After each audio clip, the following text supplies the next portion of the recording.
Хайырлы кеш, эфирде яңалыклар, студияда мен Римма Авзалова бүгінгі шығарылышта. Текшеренлерге керек, диспансерлаштыру ауруларны башлангыч чорында ачыкларга ярдәм итә.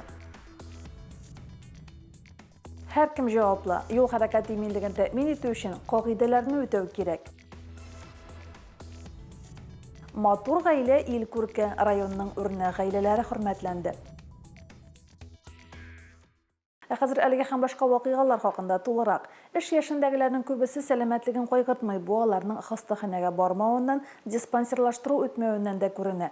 18-39 яшьлекләр 3 елга бер тапкыр профилактик тикшерү узарга тиеш. 40 яшьтән узганнар, инвалидлар, Бөек Ватан сугышы ветераннары һәм аларга тигезләшкән гражданнар ел сайын диспансеризация үтәргә бурычлы. Шул хакта тулырак Лилия Шәймиева репортажында. 2024 елның август айыннан поликлиникада диспансеризация кабинеты эшли башлады. Биредә тикшерү үтәргә тиешле кешенең документлары тутырыла, сораштыру үткәрелә, кан һәм күз басымы үлчәнә. Безнең өчен бит инде ул. Кирәк дип саныйм мин. Диспансеризация үткәндә күбәйбер ачыклана. Узган ел миңа туры килде. Йөрергә Ну, мин рәхмәтле, что вовремя күрәләр, вовремя дальше направить итәләр. Очень довольна мин. Мин кирәк дип саныйм. Елда үтәбез инде, Аллага шөкер әле. Авыруларның әле моңа килеп чыкканы юк, Аллага шөкер. Кызларга рәхмәтле, безне тикшереп, карап торганнары өчен без Аллага бик рәхмәтле. Диспансеризацияга 40 яшьтән соң инде безнең кешеләр даими рәвештә ел сайын йөрергә тиеш. Ул монда инде безнең давлениялар, кан басымнары үлчәнә, буйлар, авырлыклар, күз басымнары һәм алар барысы да төрле ширләрнең профилактикасы булып тора. Шуңа күрә вакытында йөрергә кирәк, чакыру белән килергә кирәк. Өлкән яшьтәге райондашларыбыз диспансеризация узуга ничектер җаваплырак карый төсле. Алар ялындырмыйча чакыру белән килеп кирәкле табибларга күренә, анализлар тапшыра. Мин монда постоянно дигәндә киләм инде, булай беренче генә килүем түгел, килгән сайын менә шушы кешеләр безнең алда шул чаклы матур итеп кабул итәләр. Зинтекле төбенә чакыл сорашалар, ничек кирәк менә бөтенесен менә мин бик канәгать ул кешеләрдән. Сейчас с начала года все жители Муслюма должны проходить диспансеризацию. Это очень важная процедура. Там можно выявить все заболевания, если начинается там, не знаю, или хронические, да. И для этого каждый год 2 раза надо проходить диспансеризацию. Диспансеризация безнең һәр ел үткәрелә. Аллага шөкер, безнең райондашларыбыз аны бик актуаль дип әйтим инде, рәвешендә күрәләр, киләләр, үтәлешләр безнең 100% бара. Инде быел да бик актив үтә башладылар. Анализларның үзгәрешләре күренә диспансеризация вакытында. Һәр кешенең сәламәтлеге теге һәр ел сайын бер төрле генә тормый, үзгәреп тора, шуңа бик мөһим диспансеризация үтүләр. Табиблар билгеләп үтүенчә, тикшерү үткән райондашларыбызның шактыенда сәламәтлекләре белән бәйле проблемалар табылган, алар җентекләп карауны таләп итә. Тикшеренү өчен алар кабаттан участок терапевтларына мөрәҗәгать итәчәк. Бүгенге көнгә безнең үз сәламәтлекләренә битараф булмаучы 648 райондашыбыз диспансеризация үттеләр. Шуларның 278-е канаскрытый кровь тикшерүенә җибәрелде. Диспансеризация кысаларында безнең хатын-кызларыбыз маммография үтәчәкләр. Бүтән ел белән чагыштырганда инде безнең күчмә маммограф килә иде, ә инде хәзер быел безнең үзебездә үткәреләчәк бу процедуралар. Диспансеризациянең беренче этабында анкета тутырыла, кан басымы, гәүдә авырлыгы, кан анализы тикшерелә, йөрәк эшчәнлеге яздырыла, күз басымы үлчәнә. Медицина тикшерү үтәр өчен райондашларыбыз иң элек поликлиниканың 151 кабинетына мөрәҗәгать итәргә тиеш. Кайгырту гына түгел, игътибар да бу. Диспансеризациядан соң кешенең авыру дәрәҗәсе ачыклана һәм дәвалау ысуллары билгеләнә. Авыруны белми йөргәнче кисәтү күпкә яхшырак. Лилия Шәймиева, Динар Нурутдинов, Мөслим телевидениесе.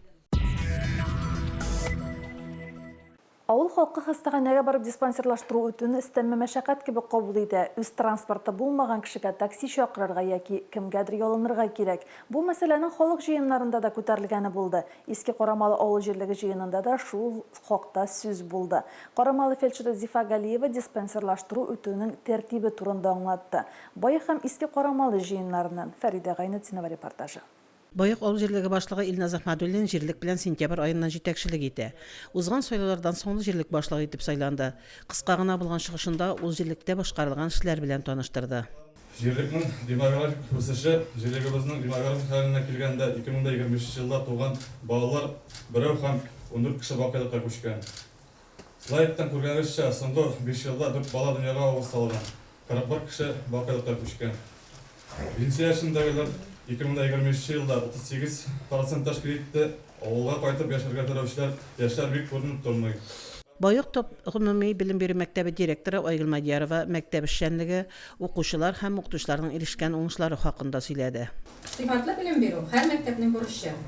Белем сыйфатының чагыштырма анализын түбәндәге таблицада күрергә мөмкин. Мәктәптә төп гомуми белем турында аттестат алмаган чыгарлыш сыйныф укучылар юк. Ул үзенә күрә белем сыйфатына тышкы бәя бирү. Бик күп эшләр эшләнгән. Элекке алдагы марапатланган эш белән һәм инде яңа җирлек башлыгы белән һәм инде алга планнар да бик күп куелды. Сай авылында утларны карарга. Бая авылда да эшләр бик күп һәм гомумән бөтен авылда да эшләр бар. Менә шул җыелган санауларның яхшыларына, авылдагы эшмәкәрләр белән шушы эшләрне хәл итәргә насыйп булсын. Участок полиция инспекторы Илдар Маников җирлекләрдәге һәм райондагы оператив хәл белән таныштырды.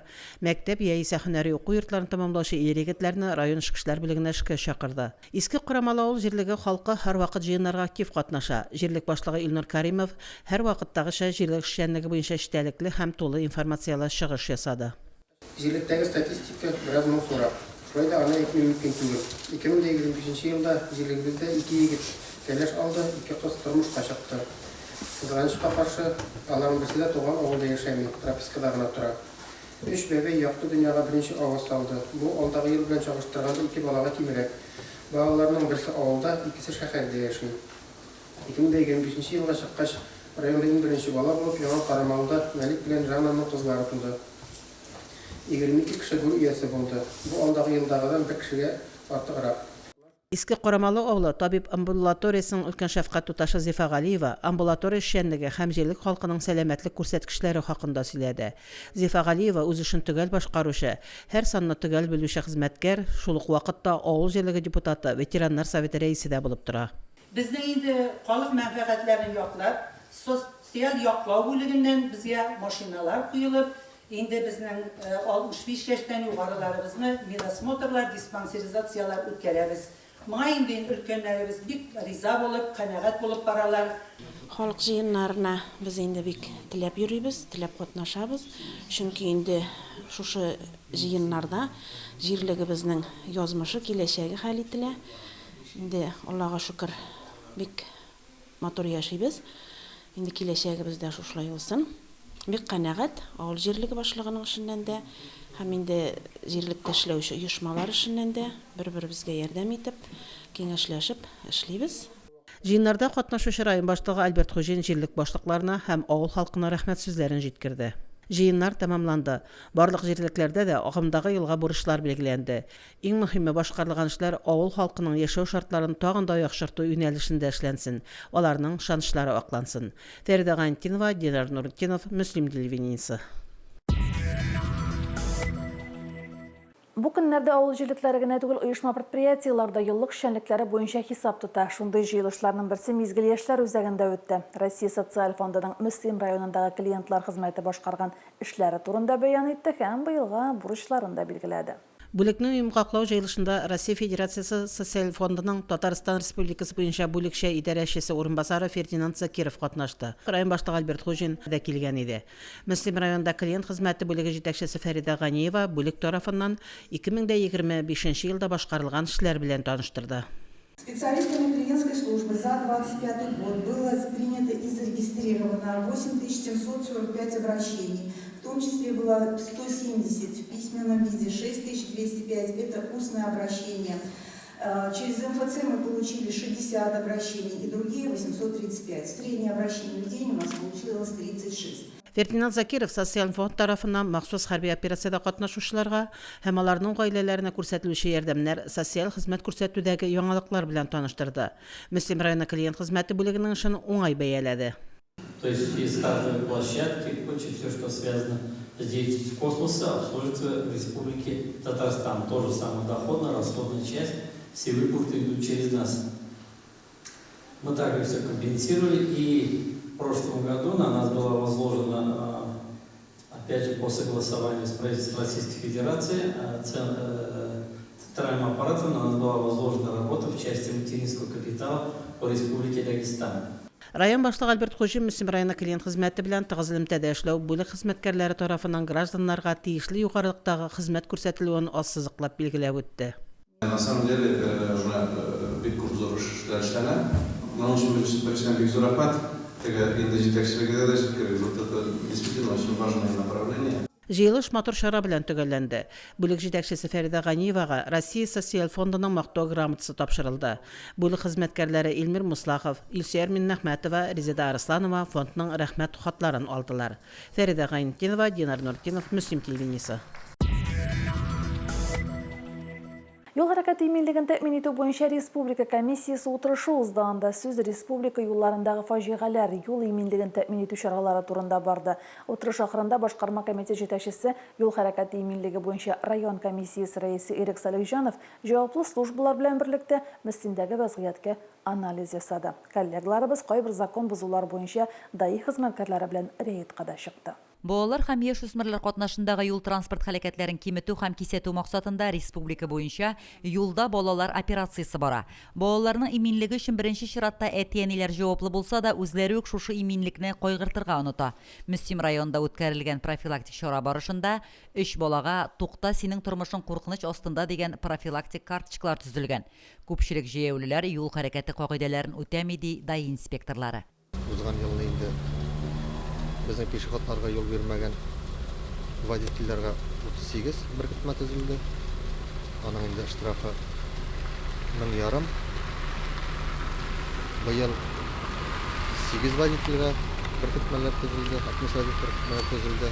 Юл бирмәгәнгә һәм инде бик күп чираклар, пешеходлар үзләре дә кызылга чыгалар светофорның и тиешле җәяү урыннары булганда тиешле урыннардан чыкмыйлар, аларга да 6 беркетмә төзелде җәяүлеләр. Алкоголь кулланып руль артына утыручылар үзләрен генә түгел, әйләнә тирәдәгеләрне дә куркыныч астына куя. Спиртлы эчемлекләр кулланган кеше машина руле артына якын да килергә тиеш түгел. Безнең узган ел белән чагыштырганда 2025 елда 64 факт булды инде. Исер хәлдә руль артында идарә итүчеләр, водительләр белән быел январь ayında bir исер хәлдә руль артында идарә итүче водитель булды. 45 мең штраф каралган инде. Һәм ел ярым лишение инде. Күпчелек юл хәрәкәтләре кагыйдәләргә буйсынмау сәбәпле килеп чыга. Тиешле тизлекне сакламаган, җәяүлеләргә юл бирмәгән, балаларын махсус автоутыргычсыз йөрткән шоферлар да бар. Кагыйдәләрне бозмагыз, иминлек бары үзебездән тора.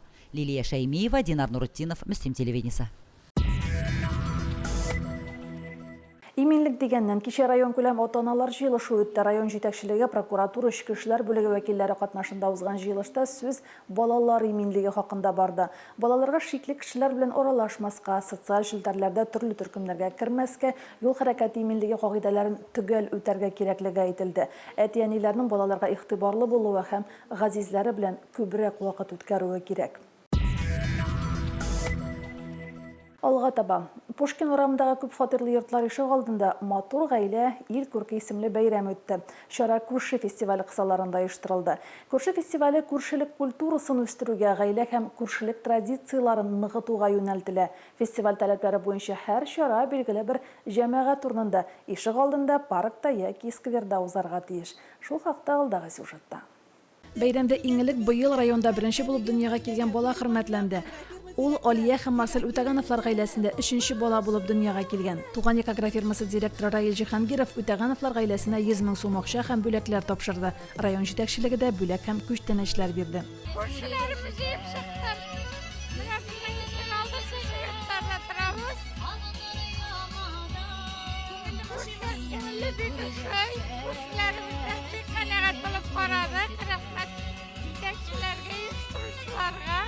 2026 ел Татарстанда хәрби батырлык һәм хезмәт фидакарьлеге елы дип игълан ителде. Бәйрәмдә махсус хәрби операциядә катнашучы егетләрнең әти-әниләре, волонтер гаиләләр, тәрбиягә бала алган һәм күп балалы гаиләләр хөрмәтләнде. Фидакарь хезмәт куючылар да игътибардан читтә калмады. Һәр гаиләгә район башлыгының рәхмәт хатлары һәм күчтән эшләр тапшырылды. Махсус операция бара.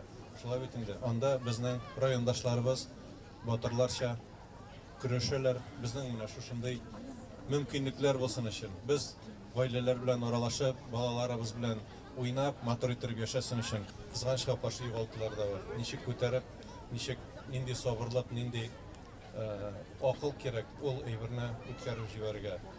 Анда хезмәт иткән егетләребезнең әти-әниләрендә дә җиңелрәк түгел. Күбәк авылында яшәүче Гөлнар һәм Илфар Шәйхелмардановлар 2 бала үстерүдән тыш тәрбиягә алган 7 балага да әти-әни назым биргәннәр. 2 улыбыз Сыбода, берсе инде шушы мобилизованный машинка водим 2023 елның сентябрында шақырылды мобилизованный менә 3 елдан артты инде. Әлегесе вакытта оты яраланып госпитализация үтә. Икенче улым Мухаммадиев Михаил менә 1 мартта 25 елда каты яраланып һәлак булды. Бәйрәмдә 35, 45, 50, 55 ел матур гомер кичерүче гаиләләр дә хөрмәтләнде. Алар да рәхмәт хатлары һәм бүләкләр алды. Район башлыгы Альберт Хуҗинның тормыш иптәше Лилия ханым белән гаилә кыруына да быел 25 ел икән. Лилия һәм Альберт Хуҗиннар гаиләсе дә тәбрикләүләр кабул итте. 14 яше тулган 3 яшүсмер Россия гражданины булуларын раслаучы документ, паспорт алды. Бәйрәмгә балалар әти-әниләре белән килгән иде. Чакыруны алгаштан борчылган инде. Теге ял көне бездә чыгып китәсе була дип инде. Но иртән йокыдан торып, менә шушында килгәчтен күңелләр ачылып китте. Гаиләләр белән таныштык. Менә районыбызда беренче туган бәби гаиләсендә искә алдык. Бу чарада инде. Бергә тәмле кыймаклар да авыз иттек. Безне садик кызлары сыйладылар. Шәйләр ичте балалар. Мондый күңелле чаралар безнең районыбыз өчен бик тә кирәкле дип уйлыйм. Мондый гаилә бәйрәмнәре, балалар да җыелып чыкканнар, телефонда да утырмыйлар. Менә саф һавада рәхәтләнеп бәйрәм итәләр. Бәйрәм уеннар, ярышлар белән үрелеп барды. Сәнгать мәктәп укытучылары, туган якны өйрәнү музее хезмәткәрләре осталык дәресләре күрсәтте. Бәйрәмдә катнашучылар кайнар кыймак һәм чәй белән, солдат буткасы белән сыйланды. Халык саф һавада күңел ачарга мөмкинлек табылуына сөенеп, рәхәтләнеп ял итте. Римма Авзалова, Динар Тураддинов, Мөслим телевидениесе. Балалар темасын дәвам итеп, мәктәпләрдә һәм бакчаларда балалар бердәм меню нигезендә туклана. Дөрес туклану сәламәтлек нигезе булып тора. Сәламәтлек кенә түгел, баланың укуга сәләте, кәефе дә ашауга бәйле. 1 гыйнвардан балалар туклану өчен бәяләр үзгәргән. Бәяләр нигә һәм күпмегә арткан? Шул хакта Лилия Шәймиева материалында. Мөслим лицейында укучыларның ашны бик яратып ашауларына игътибар иттек. Шәршәмбе көнне укучылар жаркое, шакмаклап туралган һәм томалап пешерелгән тавык ите белән бәрәңге ашадылар. Калын итеп киселгән ипи, тәмле боллы чәй, алма да бик тәмле күренә иде. Башлангычларның да, өлкән сыйныфларның да тәлинкәләрен итеп куйганнарын күрмәдек. Ашап, рәхмәт әйтеп киткән укучыларга пешекчеләр дә сөенеп кала. Көндә балаларга ике ризык пешерәбез, итләребез. Бер көн тавык ите, икенче көн сыер ите. Балык та бар рационда. Балалар яратып ашыйлар һәм рәхмәт әйтеп китәләр. Аларның рәхмәт әйтүләре безгә зур бәя. Балалар без пешергән ризыкларны яратып ашыйлар. Пылауны менә бүген жаркое. Андый ризыкларны яратып ашыйлар, салатларны яратып ашыйлар.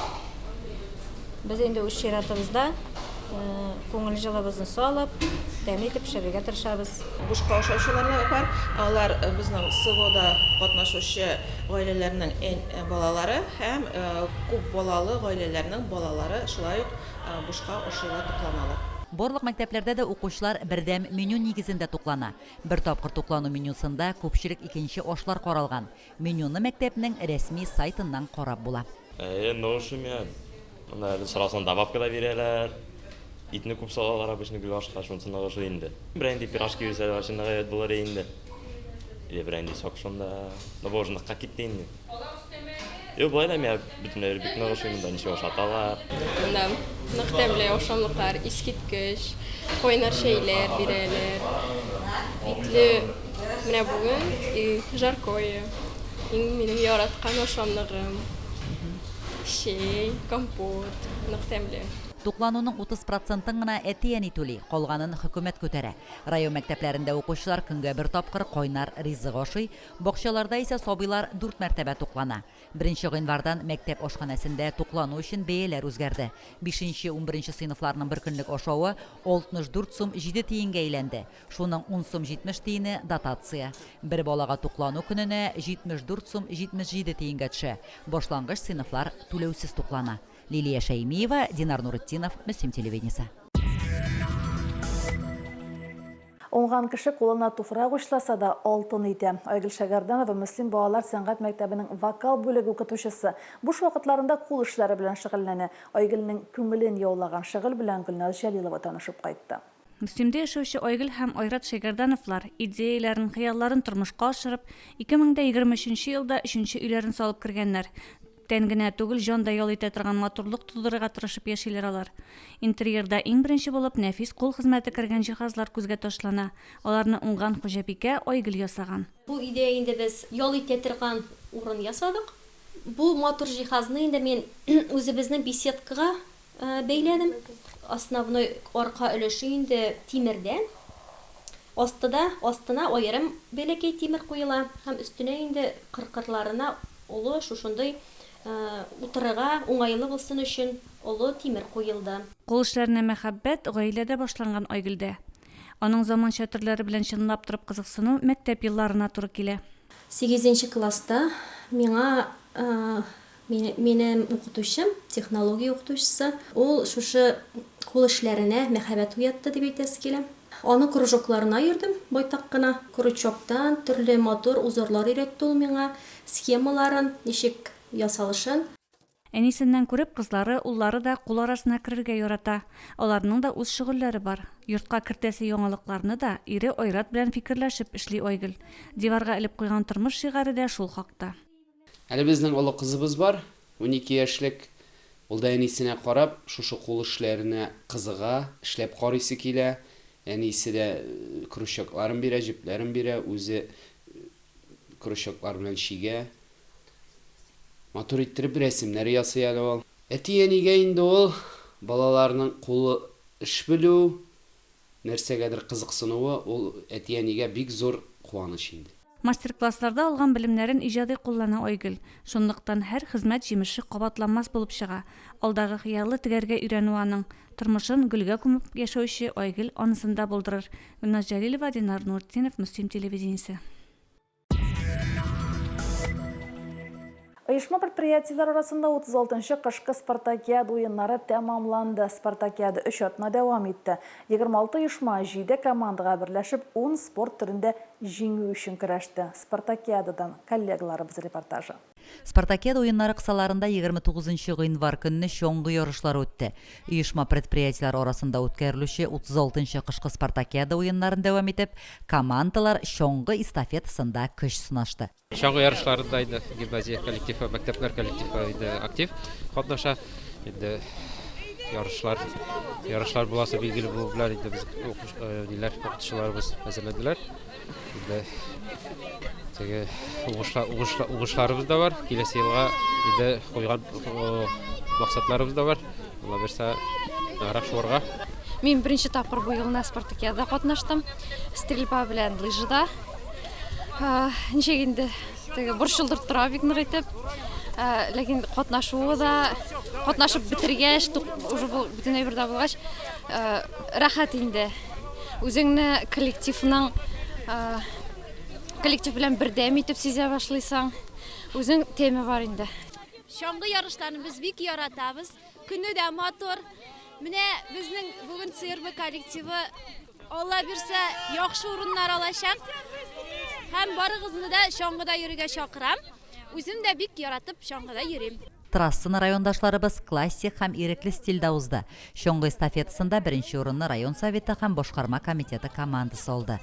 Яшәүне бик нык яраттым. Хәзер инде бик чыккан юк, но барыбер да менә шундый ярышларда без килеп бик актив катнашабыз. Валет безнең командасы инде. Мен инде һәрбер менә шушы чоңгы шушы яткан кешегә исәнлек, саулык, сәламәтлек телим. Шуннан да бу спорт түрі бик кіші сәлемәтлік бирә, һәм инде барлык кешегә дә менә шушы спорттан шөгыльләнсә дигән теләк белән калам. Безнең инде бу спартакиадаларда инде чоңгы ярышлар елда үткәрелә. Чоңгылар инде ул сәламәтлеккә дә шыныктыра торган ярышларның берсе инде. Шуңа менә бүген дә бик матур ярыш үтте. Көчлеләр җиңде. Шуңа киләчәктә ярышлар шулай туктап тормасын, чоңгы ярышлар булып торсын. Спартакиада уеннары үз эченә укытучылар, полиция, медицина һәм коммуналь оешма хезмәткәрләрен берләштереп команда рухының нинди булуын күрсәтеп бирә алды. Спартакиаданың соңгы ярышы волейбол иде. Бу уен аеруча җанлы барды. Спартакиаданың гомуми нәтиҗәләре буенча беренче урынны район советы һәм башкарма комитеты командасы яулады. Эчке эшләр бүлеге, Росгвардия һәм гадәттән тыш хәлләр министрлыгының район бүлегенең җыелма командасы икенче урында. Район электр шелтәрләре, нефть кудыру станциясе, район электрлар шелтәре, Мөслим инженерлык шелтәрләренең шелтәрләр җыелма командасы 3нче урынга лаек булды. Лилия Шәймиева, Динар Нуртдинов, Мөслим телевидениесе. Бүгенгә шулар, мен Римма Абзалова сезнең белән саубуллашам. Исән-имин булыгыз.